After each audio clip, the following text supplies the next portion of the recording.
What's going on, everybody? So I'm back in the video. Hope everyone's having a great day. In today's video, we'll be talking about the brand new iPhone 14 and 14 Pro, which was announced earlier today. So we're going to be discussing some of the brand new features it has to offer, as well as if you should buy it. So the first thing we're going to talk about is our finances. So you want to ask yourself the question, are you actually able to afford the brand new iPhone? Because it is quite pricey. So could that money be used elsewhere, such as paying your bills, your daily needs, as well as even just saving money in general? So personally, for me, I've been lucky enough to earn money from making YouTube videos, and last year I've been actually able to purchase the 13 Pro at launch. So throughout the year, I was making a ton of videos with this iPhone, and luckily enough, again, I'm able to use the money I've made using this iPhone 13 Pro, and I'm going to be purchasing or pre-ordering the new iPhone this Friday. You also want to ask yourself the question, if you currently have an iPhone or just a phone in general, does it still work? Because most iPhones do last up 4 to 5 years before seeing a decrease in performance and battery life. You also want to ask yourself if you're interested in any of the new features. So most phones nowadays kind of do everything that people want it to do, such as like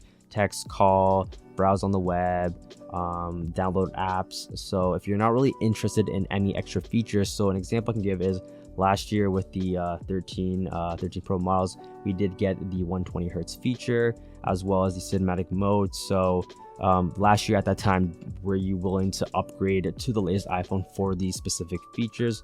Personally, for me, yes, because I did want the 120 hertz, but obviously I mentioned earlier that I was lucky enough to be able to use the money I've earned off videos to basically invest in this phone and use this phone as kind of like an investment to create some sort of income from it. So we're going to be starting off with the iPhone 14. So it does have the A15 Bionic chip, so it does bump up all the cores for better performance and battery life, so it is a little bit better than last year's model. So the new iPhone 14 and 14 Plus will have the A15 Bionic chip, so it basically bump up all the cores for better performance and better battery life, so it will be better than last year's model. So there is a larger sensor for the 12 megapixel camera, so it will allow for better low light images and the pictures will be a lot sharper. So we also got that action mode feature that a lot of people are super excited about. So for anyone who does use a gimbal, this is going to be the perfect alternative.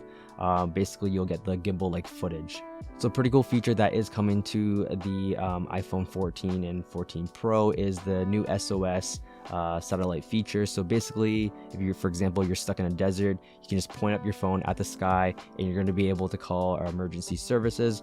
But a lot of people don't really know that this feature is only going to be initially available in, I believe, in Canada and the US starting in November, and it is only going to be free for the first 2 years, but then after that it will be a paid service. So we also got the crash detect feature, same thing with the new Apple Watch. So if you're driving and you get into an accident, it's going to automatically call emergency services. So pretty cool thing which an iPhone can do. So these are kind of like the main features with the iPhone 14. So all these features I did mention, other than the a bionic chip, will be available on the iPhone 14 Pro.